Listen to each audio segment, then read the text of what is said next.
നിങ്ങളുടെ ഫേവറേറ്റ് സീരിയലുകൾ ടിവിയിൽ വരുന്നതിന് മുൻപേ സൺ നെക്സ്റ്റ് ആപ്പിൽ കാണാം. ഇനി എല്ലാവർക്കും മുൻപേ കാണൂ. ഇപ്പോൾ തന്നെ സൺ നെക്സ്റ്റ് ആപ്പ് ഡൗൺലോഡ് ചെയ്ത് സബ്സ്ക്രൈബ് ചെയ്യൂ.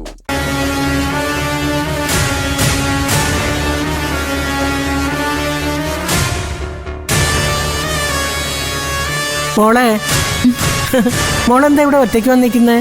ഒന്നുമില്ല, വെറുതെ. അത് എനിക്ക് മോളോടൊരു കാര്യം പറയാനുണ്ട്. അത് കേൾക്കുമ്പോ മോൾക്ക് ചിലപ്പോ ഞെട്ടലോ ചിരിയോ ഒക്കെ വന്നെന്നിരിക്കും. കേട്ടപ്പോ ആദ്യം എനിക്ക് ഭയങ്കര ദേഷ്യം വന്നു. പിന്നെ ആലോചിച്ചപ്പോ ഞാൻ അറിയാതെ അങ്ങ് ചിരിച്ചു പോയി. നമ്മുടെ ആമിമോക്ക് പറ്റിയ ഒരു പറ്റാണേ. അവള് ഈ നാടകമൊക്കെ കളിച്ചത് എന്തിനു വേണ്ടിയാന്ന് മോക്കറിയാവോ? അവൾക്ക് എന്തോ മാരകരോഗം ഉണ്ടെന്ന് കുറച്ചു നാള് അവള് തെറ്റിദ്ധരിച്ചു. പണ്ട് ഏതോ ശ്രീനിവാസന്റെ സിനിമയെ കണ്ട അതേ കോമഡി.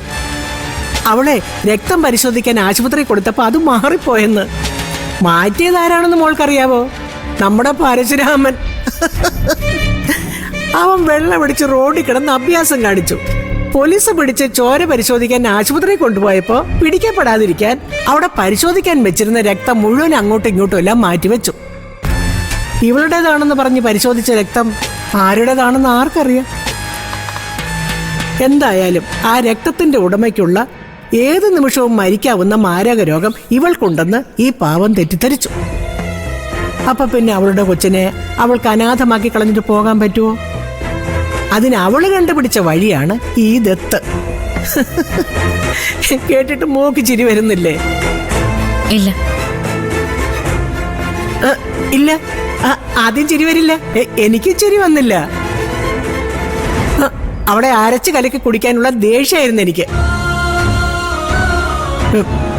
പിന്നെ സാവകാശം ആലോചിച്ചപ്പോ അവളുടെ ഭാഗത്തും ന്യായമുണ്ടെന്ന് എനിക്ക് തോന്നി. എന്ത് ന്യായം? അങ്ങനെ മരിക്കുമെന്ന് പെട്ടെന്ന് കേൾക്കുമ്പോ ആർക്കാണെങ്കിലും ഒരു വിഭ്രാന്തിയൊക്കെ ഉണ്ടാവുമല്ലോ. ലോകത്ത് ജീവിക്കാൻ കൊതിക്കാത്ത ആരാ മോളെ ഉള്ളത്? കേട്ടിട്ടില്ലേ? ചഷുത് ശ്രവണ ഗളസ്തമാം ദർദുരം ഭക്ഷണത്തിന് അപേക്ഷിക്കുന്ന പോലെ. പാമ്പിന്റെ വായിലിരിക്കുന്ന തവള അവസാന നിമിഷവും അടുത്തൂടെ പോകുന്ന പുൽച്ചാടിയെ തിന്നാൻ കഥയറിയാതെ നാവ് നീട്ടും. മനുഷ്യന്റെ ജീവിതവും അതുതന്നെയല്ലേ മോളെ? മരണം ആരെയും മാറ്റിമറിക്കും. അത് നേരത്തെ അറിയാത്തതാണ് മനുഷ്യന്റെ മഹാഭാഗ്യം. അറിഞ്ഞാൽ അവൻ എന്തും ചെയ്യും, ആമയെ പോലെ. മുത്തശ്ശി എന്തിനാ ഈ മുഖവരെയൊക്കെ പറയുന്നതെന്ന് എനിക്ക് മനസ്സിലായി.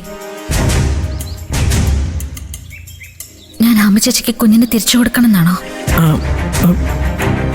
മോളെ, അതാണല്ലോ അതിന്റെ ഒരു നീതിയും ന്യായവും.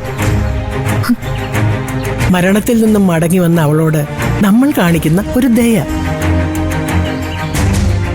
മരണത്തിൽ നിന്ന് മടങ്ങി വന്നത് ആമ ചേച്ചി മാത്രല്ല, ആദ്യയോട് ചോദിച്ചാൽ മതി, പറയും.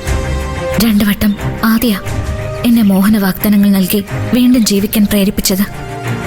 ഞാനിപ്പോ ജീവിക്കുന്നത് ഈ കുഞ്ഞെന്ന ഒറ്റ പ്രതീക്ഷയില്ല. മോളെ, മുത്തശ്ശി എന്നോട് പൊറുക്കണം. മുത്തശ്ശി എന്തൊക്കെ പറഞ്ഞാലും ഈ കുഞ്ഞിനെ മാത്രം ഞാൻ ആർക്കും വിട്ടുകൊടുക്കില്ല. കാരണം ഈ കുഞ്ഞ് എന്റേതാ.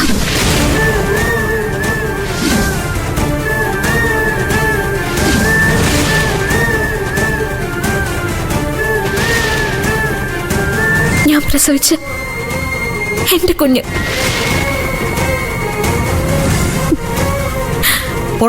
എന്തൊക്കെയാ പറയുന്നത്? ഇതുവരെ മറ്റാരും അറിയാത്ത രഹസ്യം.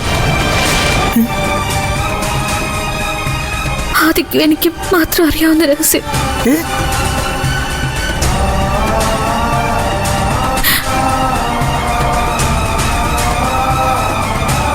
ആമി ചേച്ചി,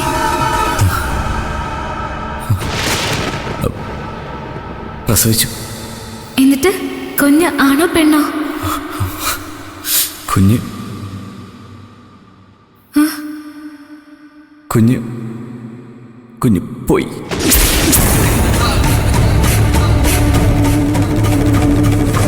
തൽക്കാലം നമുക്ക് ഈ കുഞ്ഞിനെ ആമി ചേച്ചി കൊടുത്താലോ?